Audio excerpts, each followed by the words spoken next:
జీవితంలో ఎవ్వరూ శాశ్వతం కాదు అని తెలుసుకున్నప్పుడు మనవాళ్ళు అని అనుకున్న వాళ్ళు అందరూ అవసరం కోసం మాత్రమే మనవారిగా నటిస్తున్నారని అర్థమైనప్పుడు అప్పుడు మొదలవుతుంది అసలైన నీ జీవితం.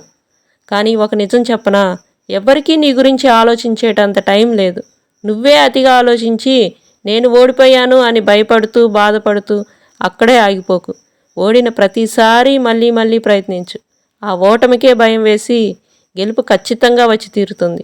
గెలిచినప్పుడు సంతోషపడటం, ఓడినప్పుడు బాధపడటం. నాకెందుకు ఇలా జరిగింది, గెలిస్తే బాగుండేది, ఎప్పుడూ ఇంతేనా, నా జీవితమే ఇంతే, అన్నీ కష్టాలే అనుకుంటాం. కానీ గెలిచినప్పుడు కన్నా ఓడినప్పుడు మాత్రమే పాఠం నేర్చుకుంటాం. గుర్తుపెట్టుకో, ప్రతి సక్సెస్ఫుల్ లైఫ్ వెనకాల ఒక ఓటమి ఉంటుంది. ఓటమికి భయపడి పారిపోతే జీవితమే ఉండదు. ఇతరులు మీ గురించి ఏమనుకుంటున్నారు అని అస్సలు ఆలోచించవద్దు. లోకులు ఏమనుకుంటారో అని ఎగతాళిగా మాట్లాడుకుంటారని చాలామంది ముందే కృంగిపోయి తమ గమ్యం వరకు చేరకుండానే మధ్యలోనే తమ ప్రయాణాన్ని ఆపేస్తారు.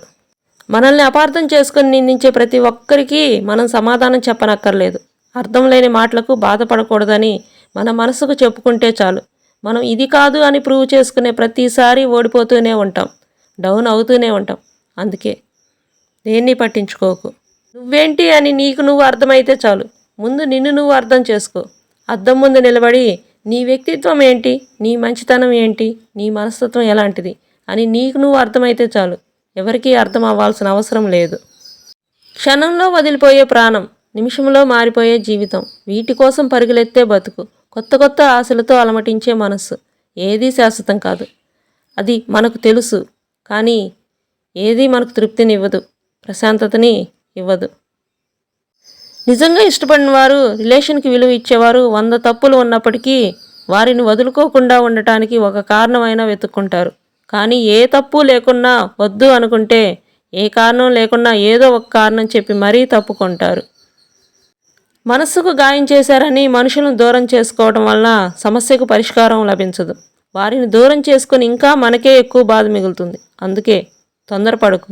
నేర్పుగా, ఓర్పుగా వ్యవహరించి ఎదుటివారిలో నీకేం కావాలో అది సాధించుకో.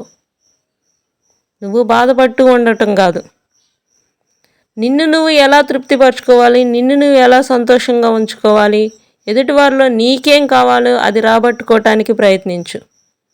అంతేకాని ఫీల్ అయిపోతూ బాధపడిపోతూ నాకే ఎందుకు ఇలా జరుగుతుంది అని అనుకుంటూ ఉండమాకు.